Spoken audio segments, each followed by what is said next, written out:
Chapter 31, Visions that Early Called for Reforms.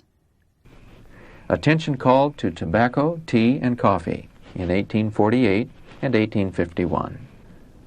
I have seen in vision that tobacco was a filthy weed, and that it must be laid aside or given up. Unless it is given up, the frown of God will be upon the one that uses it, and he cannot be sealed with the seal of the living God. Letter 5, 1851. James White, in the Review and Herald, November 8, 1870, puts the time of the vision in the fall of 1848. Important principles revealed in 1854. I then saw a lack of cleanliness among Sabbath keepers. I saw that God was purifying unto himself a peculiar people. He will have a clean and a holy people in whom he can delight. I saw that the camp must be cleansed, or God would pass by and see the uncleanness of Israel, and would not go forth with their armies to battle. He would turn from them in displeasure, and our enemies would triumph over us, and we be left weak, in shame and disgrace.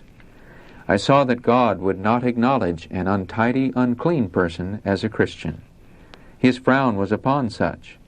Our souls, bodies, and spirits are to be presented blameless by Jesus to his Father, and unless we are clean in person and pure, we cannot be presented blameless to God. I saw that the house of the saints should be kept tidy and neat, free from dirt and filth and all uncleanness. I saw that the house of God had been desecrated by the carelessness of parents with their children, and by the untidiness and uncleanness there. I saw that these things should meet with an open rebuke, and if there was not an immediate change in some that profess the truth in these things, they should be put out of the camp. The appetite and proper food. I then saw that the appetite must be denied, that rich food should not be prepared, and that which is spent upon the appetite should be put into the treasury of God. It would tell there, and those that denied themselves would lay up a reward in heaven. I saw that God was purifying his people. Pride and idols must be laid aside. I saw that rich food was destroying the health of bodies, was ruining constitutions, destroying minds, and was a great waste of means. I saw that many were sickly among the remnant who have made themselves so by indulging their appetites. If we wish good health, we must take special care of the health that God has given us, deny the unhealthy appetite, eat less fine food, eat coarse food free from grease.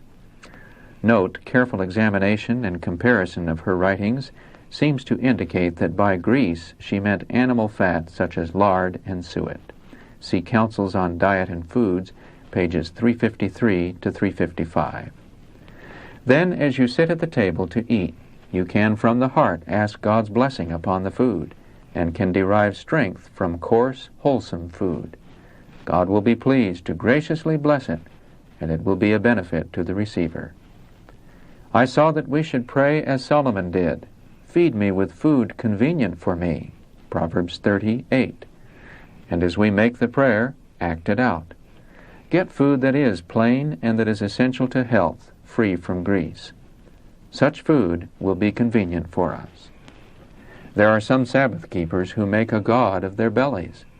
They waste their means in obtaining rich food. Such, I saw, if saved at all, will know what pinching want is unless they deny their appetites and eat to the glory of God. There are but few who eat to the glory of God.